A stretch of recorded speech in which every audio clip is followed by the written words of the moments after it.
potential to be very good, even if it is very angry and dark. Yeah. In a bleak future where everyone's evil. They were calling it Bionic Commando Streetwise, actually. It can't be that bad. No, nothing can be God, that bad. if it plays like Streetwise, I'm going to be sad. It doesn't look like everything's made out of mud, so it should be all right. Yeah, I haven't actually watched the trailers yet. I'm trying There's- to keep myself away from the experience until I actually play it. I think it's pretty much just concept art at this point. Like, I'm not really sure if they actually showed off anything that's in-game assets. I thought they just they showed have. off, like, Yeah, really? we had a bunch of videos that went up today on Game Videos. Oh, okay. Yeah. So there's something out there. All right. I just don't know what. Nice. I'm going to keep myself untainted until it's, It looks release. really colorful and cartoony, considering the guy apparently has been smoking 3 packs a day in hell for like 10 years. But that's fine. Apparently he broke out of jail where they had to keep him in solitary whatever because of his bionic arm. He could break No, they out took of it. away his bionic. Yeah. I read this. They took it away. His bionic arm. Yeah, you but they start gave off it with back the when stump. America died or something. Right. You start off. I think you start the game off with the stump, and then you Yeah. you find the arm. I don't know how that's going to go story-wise, but as long as it plays well, that's the really important part. And it's set me about like wanting to play all these Bionic Commando rip-offs that have happened through the years. It's just a conspiracy to make us afraid of amputees. Done. Does he have a missing arm? I thought it was just like an attachment. I have no idea. Like, like you stick an extra arm on your vacuum cleaner, you stick a bionic arm on your Commando. They're really bionic then. I mean, if I'm holding a hammer, then I'm bionic. What I found interesting is they also announced Commando 3. Yeah, I was holding out for Mercs too, but I'll take Commando 3. Yeah. It looks a lot like, just in terms of the graphics that I've seen, it looks a lot like Cannon Spike. Right. But I don't know how it will play. I haven't seen videos, just screenshots. Do you know anything about that? Not yet. Okay. And I guess that's it for retro news of importance. So it's news of unimportance? Yeah, basically. Okay.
Is there any virtual console or? Well, that's next. Oh, that's next. That's its own little thing. All right. Oh, really? Because we have so much to catch up on. I'm holding my breath in anticipation. Okay. Keep holding that until you're the same shade of purple as your shirt. Meanwhile, the rest Violet, of you're turning. Never mind. So yeah, Virtual Console. This week's releases: Golden Axe 3, Ninja Ja Maru-kun. Before you move on from Golden Axe 3, should we talk about the importance of? We'll talk about all three of these. Okay. And finally, Lunar Pool. And yeah, this week is kind of weird because it's basically like, we had the releases a few weeks back where it was 2 Japan-only games appearing in America for the first time. Right. Whereas this week it's like 1.5 games appearing for the first time in America. Yeah. Ninja Maru-kun never came to the U.S., and I'm not sure why they decided to bring it this week because it's not that remarkable. We'd managed to go 20 years without it. I know, and managed another 20. 22, I think. It's a really early Famicom game. So, ugh. Although actually Lunar Pool is 1985 also. Right. Really?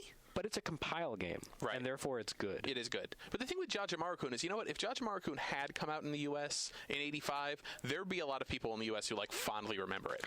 Right. It's going back to it. It's going back. It's like if they brought horseflesh ice cream over. Although actually, how many people do you know that are like endeared to it? How many people do you know that are like, oh, I miss Dragon Power. Oh, I miss. Okay, there are people who like Ice Climbers, so I guess you're right. Ice Climbers, yeah, exactly. Fine.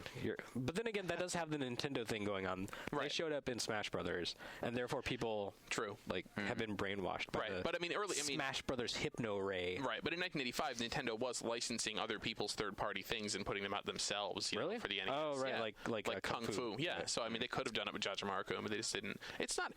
I don't think it's an actively objectively bad game. No, it's just not. a It's just- 1985 Famicom game. Exactly, That and borrows it's from therefore- Donkey Kong and Mario Brothers, but badly. Yeah, It has a giant frog you can ride around on. it does.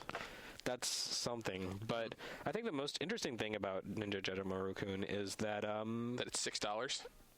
well, it is $6 on Virtual Console, but no, there's a mode of Game Center CX, or no, Chosen, the Game The Center DS. CX DS game, Yeah. that's clearly patterned after Ninja Jajamaru-kun. Nice. But looks a lot more fun. It's like Ninja Jajamaru-kun meets Mega Man, which I think is a pretty awesome idea for a mini game. We're gonna have like a show about Game Center CX. Yeah. I don't know, Chosenjo. And that Yeah, I comes think out. so. Yeah. Yeah. That's getting a little recursive there. What, a show about a show? No, a show about a game about a show about games. Yeah. Yeah. That's like Street Fighter, The movie, the game, the serial. Yeah. Yeah. But yeah, Golden Axe 3 isn't technically new to America, but it kind of is because Yeah. it was never released at retail in Right. the US because it's really bad.